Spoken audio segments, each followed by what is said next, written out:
एक बहुत बड़ा राजा जिसने बहुत बड़ा साम्राज्य संभाला हुआ था, एक बहुत बड़ा एम्पायर संभाला हुआ था। एक टाइम पे Roman Empire was the biggest empire in the world. सबसे ज़्यादा वेल्थ थी, सबसे ज़्यादा ताकत थी, फौज सबसे ज़्यादा स्ट्रॉन्ग थी।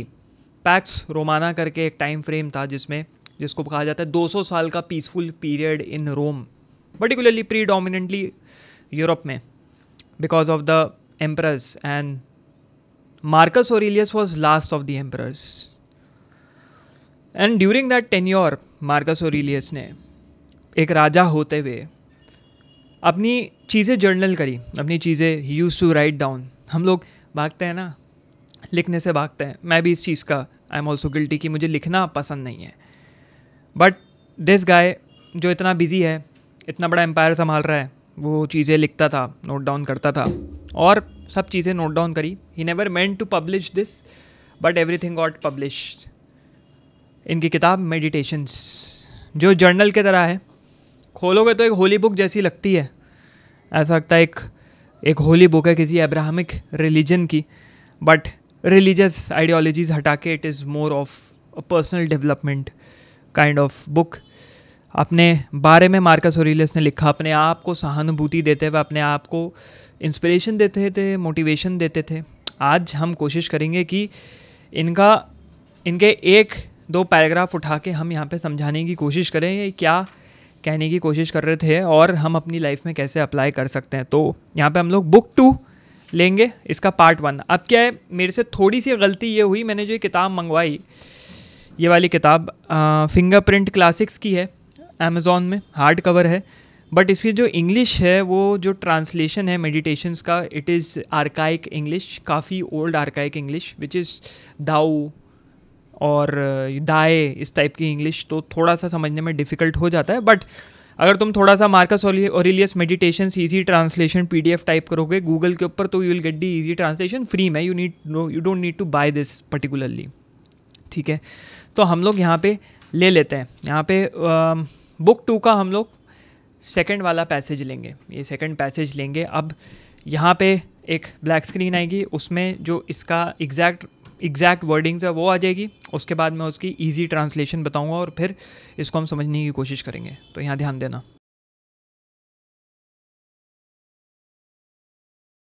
अब अगर इसका ट्रांसलेशन ले ले तो इट ईजिली ट्रांसलेट्स टू, मैं यहाँ पे एक बार ट्रांसलेशन दिखा देता हूँ, वो भी आप देख लें, फिर इसको लाइन बाय लाइन हम लोग लेके चलेंगे।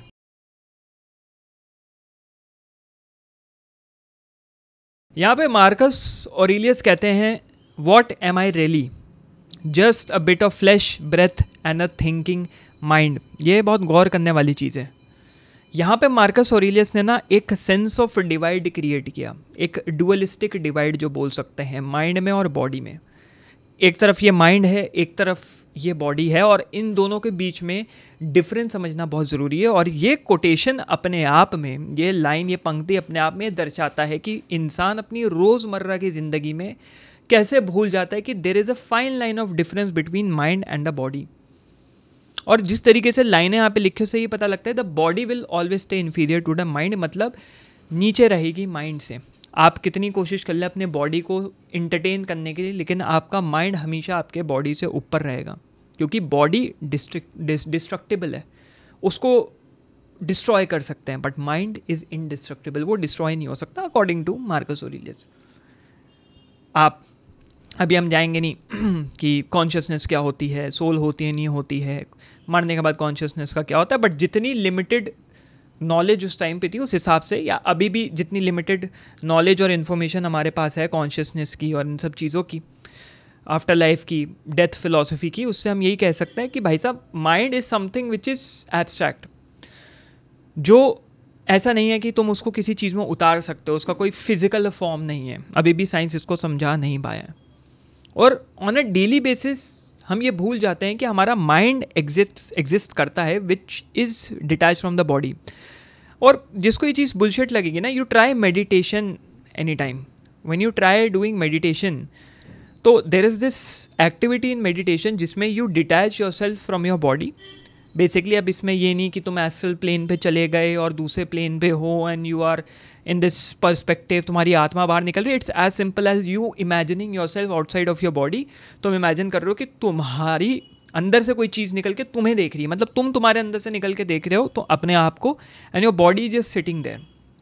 और ये बहुत डीप होता है. ये उस स्टेज पे आता है मेडिटेशन के, व्हेन जब मेडिटेशन शुरू करोगे ना, इट्स मोर ऑफ कि 2 मिनट भी मेडिटेशन नहीं होती भाई, लेट्स बी ऑनेस्ट. ऐसा लगता है जल्दी उठो, दिमाग में काम आने लग जाते हैं, नोटिफिकेशंस दिमाग में आते हैं, अभी फ़ोन पे ये मैसेज आया होगा, वो मैसेज आया होगा. बट मेडिटेशन ढंग से प्रैक्टिस करो तो फिर 20 मिनट भी ऐसा लगता है 2 मिनट में निकले, 30 मिनट लगता है 2 मिनट में निकले. तो I was at that stage of meditation. I am sometimes. अब मैं मेडिटेशन डेली नहीं कर पाता हूँ, जो कि again I am guilty of it. I should be doing it, क्योंकि दिमाग की मोटर वहीं से मेरी चलनी शुरू हुई. मेडिटेशन के बाद से जब मेडिटेशन शुरू करी, I was like a different person all together. एक स्किन थी जो शेड हो गई. तो ऑल इन ऑल मैं ये कहना चाह रहा हूँ कि इट्स लाइक कि जब तुम उस डीप मेडिटेशन सेशन में जाते हो, it's like you are above yourself. तुम अपने आप को ऑब्जर्व कर रहे हो एंड यू फील कि भाई ये एक शरीर है, ये एक पेड़ के तरह है, ये एक पत्थर के तरह है. What's different? सबके शरीर ऐसे ही होते हैं और मैं अपने शरीर में फंस के रह गया हूँ, मैं अपने शरीर की परेशानियों में फंस के रह गया हूँ. तो यहाँ पे शायद मार्कस ऑरेलियस थोड़ा ये समझाने की कोशिश कर रहे हैं. आगे बढ़ते हुए कहते हैं, forget your books now, stop getting distracted, you don't have time for that anymore. Imagine you were dying right now, you wouldn't care about your body. It's just flesh, blood, bones, nerves and veins all tangle together. Mind you again, इसका हम लोग exact translation नहीं रह रहे हैं क्योंकि इसमें archaic English है, 90% जनता के ऊपर से जाएगा and I don't want that. तो इसका ईजी ट्रांसलेशन यहाँ पे मैं बता रहा हूँ. इस पार्ट में मार्कस ऑरेलियस मतलब tries emphasizing the importance of time, कि वक्त का कितना महत्व है, वक्त कितना इम्पॉर्टेंट होता है. इतना इम्पॉर्टेंट होता है वक्त, इतना इम्पॉर्टेंट होता है कि बुक्स, जिसको सोल सोर्स ऑफ इंफॉर्मेशन ज्ञान कहा जाता है, कि अगर ज्ञान प्राप्ति करनी है, you want to attain knowledge and wisdom, books के ऊपर ध्यान दो. उन बुक्स को डिस्ट्रैक्शन कह दिया मार्कस ऑरेलियस ने, कह दिया इट्स जस्ट डिस्ट्रैक्शन. यहाँ पे मार्कस ऑरेलियस का मेन फोकस इज फोकस. मुद्दा इज फोकस, कि अब अपनी किताबों को भी छोड़ दो. कब तक किताबों में घुस के रहोगे? अब तुम इन किताबों से ऊपर उठो, क्योंकि ये किताबें तुम्हें डिस्ट्रैक्ट कर रही हैं. और ये जो ये कहना चाह रहे थे कि इट इज़ एक काइंड ऑफ एन इंडिकेशन कि इतने टाइम से जो भी करना चाह रहे थे अपनी लाइफ में वो करो, अब वक्त जा रहा है. और ये ना, अगर मॉडर्न एरा में देखें तो ये बहुत स्ट्रॉन्ग हिट करता है. हर एस्पेक्ट ऑफ लाइफ में ये हमारे साथ होता है. हम इतने बिजी हो जाते हैं, हम अपने ड्रीम्स फॉलो करना चाहते हैं, हम अपने हॉबीज़ फॉलो करना चाहते हैं, लेकिन फंस के रह जाते हैं. उस टाइम पे बुक्स ले लो, इस टाइम पे भी बुक्स ले लो. बुक्स पढ़ेंगे तब, बुक्स पढ़ के सीखेंगे, बुक्स पढ़ के सीखेंगे, उससे कभी बाहर ही नहीं निकल पाते. And there are people there, I mean जब मैं मेंटरशिप करता हूँ लोगों की, तो लोग मेरे पास आते हैं, बोलते हैं हमने उस किताब में ये पढ़ा था, उस किताब में वो पढ़ा था, उस किताब में ये पढ़ा था, लेकिन धंधे का ज्ञान उनके पास है, लेकिन धंधे में रिजल्ट इज़ 0, 0/सन्नाटा, nothing, no revenue, just theory, just हवा में बात चल रही है. तो इट्स मोर ऑफ कि it's creating a distraction for your self. और इन्होंने इसके लिए एक थॉट एक्सपेरिमेंट दिया. इन्होंने कहा कि इमेजिन करो तुम मर रहे हो, you are dying, you are not about to die but you are dying. तुम मर रहे हो. एंड वैसे ऑब्वियसली मार्कस ऑरेलियस अपने बारे में लिख रहे थे क्योंकि उनकी उम्र आ रही थी, और इसको इन्होंने आगे एम्फेसाइज किया है कि अगर तुम मर रहे हो तो तुम्हें अपने शरीर से ज़्यादा फ़र्क नहीं पड़ेगा, बिकॉज तुम्हें पता है तुम्हारा शरीर ख़त्म हो रहा है, ये सिर्फ मटीरियल है, ये मटीरियल चीज़ है, मिट्टी में मिल जाएगी. अब इसका मतलब ये नहीं कि, हमारे केस में ये नहीं कि तुम अपनी बॉडी के बारे में केयर करना छोड़ दो, यू स्टॉप वर्किंग आउट या you stop eating good food और कुछ भी पेले चले जा रहे हो. बट इट्स मोर ऑफ कि माइंड को प्रायोरिटाइज करना कितना ज़रूरी है. ऑब्वियसली अगर माइंड को बेटर करना है तो अंदर जो सामान डाल रहे हो वो अच्छा होना चाहिए.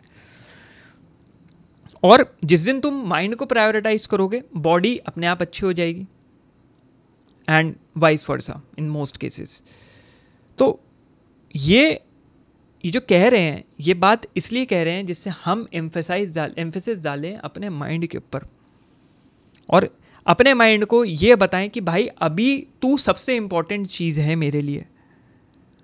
मैं अपना वक्त बर्बाद नहीं करूँगा, मैं इधर उधर नहीं भटकूँगा, मैं मरने वाला हूँ और मैं मर रहा हूँ।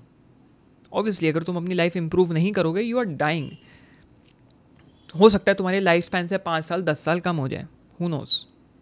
तो मार्कस ऑरेलियस ने इसके ऊपर कहा कि इमेजिन योरसेल्फ दैट। फिर ये कहते हैं even your breath it's just air that moves in and out consistently.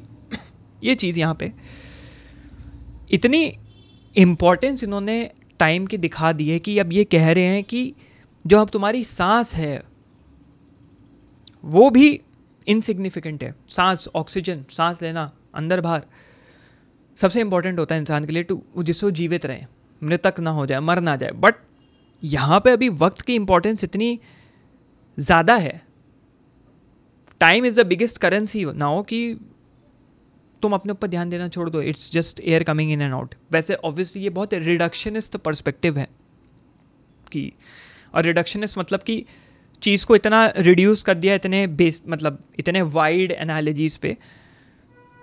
But ये एक चीज़ है जिससे आपको इम्पोर्टेंस समझाई गई है, मतलब ऑब्वियसली वो आपको नहीं समझाना चाह रहे थे, अपने आप को समझाना चाह रहे थे, बट इससे हम ये समझ सकते हैं कि भाई वक्त कितना इंपॉर्टेंट होता है एक इंसान के लिए।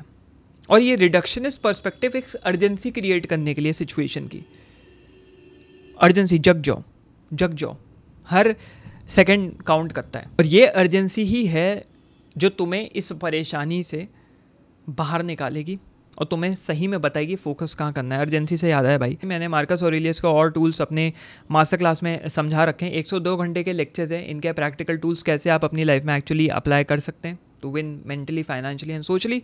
एक डिस्काउंट कोड मैं दे देता हूँ, जो ये वीडियो देख रहे हैं उनके लिए स्पेशल है, विच इज़ मार्कस 10 MARCUS 10।